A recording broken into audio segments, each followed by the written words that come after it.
certainly started a conversation, hasn't it? All the different regional words and dialects that you might use, particularly to describe a bread roll. We're going to call it a bread roll, I think, so that everybody understands what that is. John's been in touch. He calls it a bloomer. Oh, that's a good one. We've had bread cakes, we've had all sorts, but experts are concerned that some of these kinds of words, these unique words used around the countries, could soon disappear. Let's have a look now at some TV moments showing us all a range of regional phrases that you might recognise.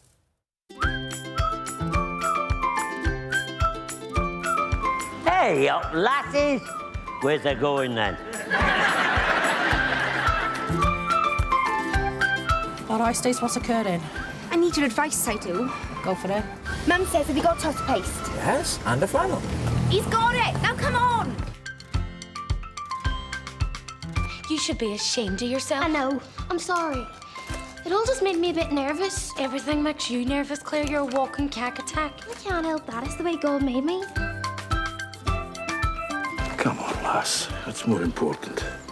Glad that Tom Cooper will seen the wee man all right. Huh?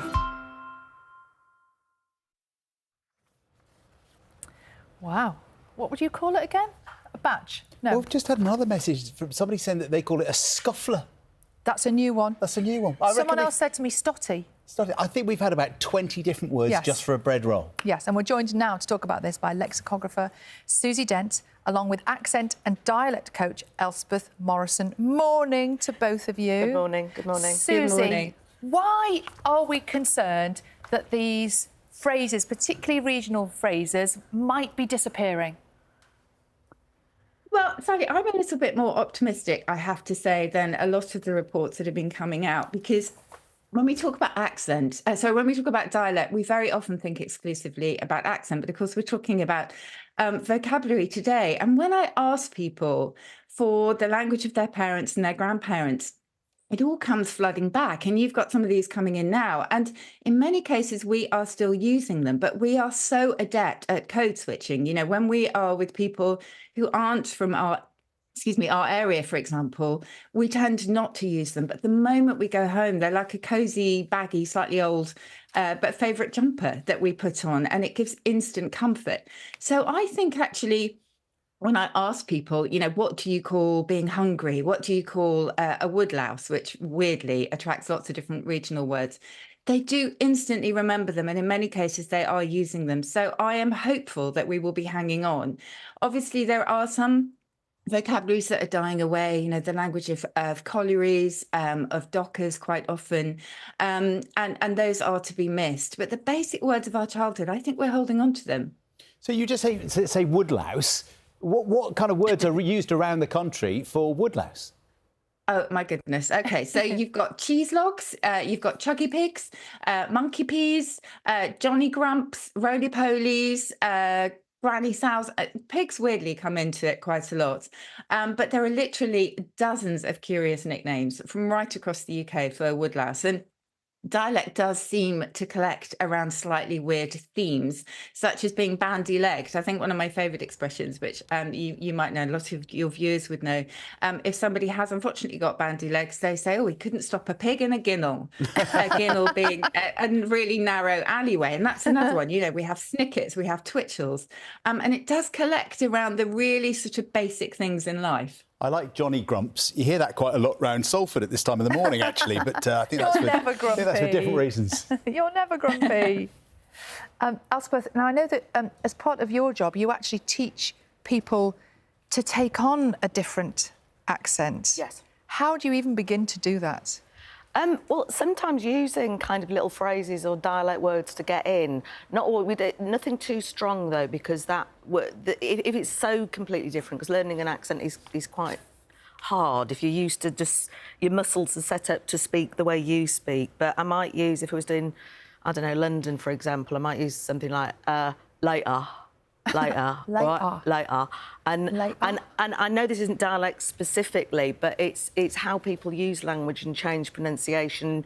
And when you come from one part of the country to another, like with the word later, I come from the north originally, went to live in London, and people would say to me, later, or see you later, and I'd go, oh, have we a meeting? Are we going to meet later on? And no, we weren't, because I didn't understand. So for this tiny grey island, we've got so many accents and so many words. And what Susie said, you know, the dialects are changing and going different. And I don't know quite what the difference between is slang and dialect, but I do know the young people are coming up with all sorts of words.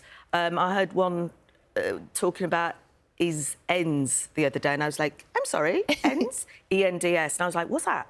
And he said, well, and I was like, oh, your neighbourhood. I think I'm being funky if I say down in my manor in my hood. That's not funky anymore. Not funky, no. But I've started using bling, which wasn't around when I was growing up. You know, bling, I think that's in the dictionary now, isn't it? Bling, is it? To mean jewellery. It is, yeah. But that wasn't around when I was growing up.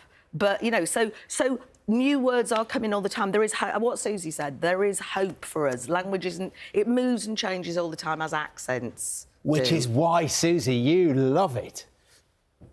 Oh, I love it. And I remember during lockdown, John, I remember just putting something out on social media saying, you know, what kind of words remind you of home? And I was honestly just inundated with the best things, just strange things like, you know, asking what's for tea, invited so many different responses from parents and grandparents, you know, like knobs from chairs and pump handles, or air pudding and wind pie, or asking when tea was ready was clearly risky business. You had sort of when the devil's a duck and you ain't been feathered yet. And all of these, I think, as I say, gave that sort of instant comfort. And that, I think it's a really interesting point, actually, is what's slang and what's dialect. And very often there isn't a distinction between local slang and local dialect. You know, they all belong to a particular community.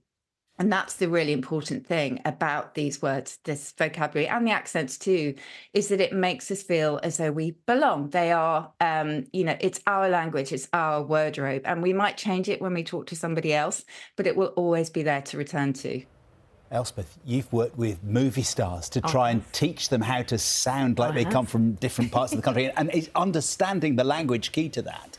Do you know what? Yes, understanding the language, but also particularly with accent. So dialect's more the actual words, but what I'm working with more is the actual pronunciation of sounds, what we call in the UK the accent aspect. So it might be rhythm as well. So if I was going to teach somebody a Liverpool accent, for example... Very tricky to get right. Absolutely critically difficult to get right, yes, because even Scousers can't agree on it.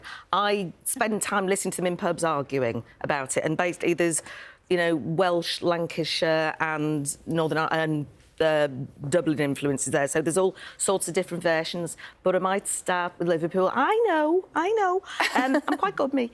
I might start with just doing the tune like da da da da da da da da da da da da, because that starts getting them into the rhythm. Not that you do it the same way all the time. You know what I'm saying? So, Elspeth, that is superb. So I might start with a rhythm thing, or with like a kind of Scottish accent. I might suggest like there's a wee trinity of sounds like oh no, okay, good, o-a-u, o-a-u, where I'd get them to stick their lips out and feel different muscles. I'm not sure how we say this in any accent, but we've got to go. We've run out of time.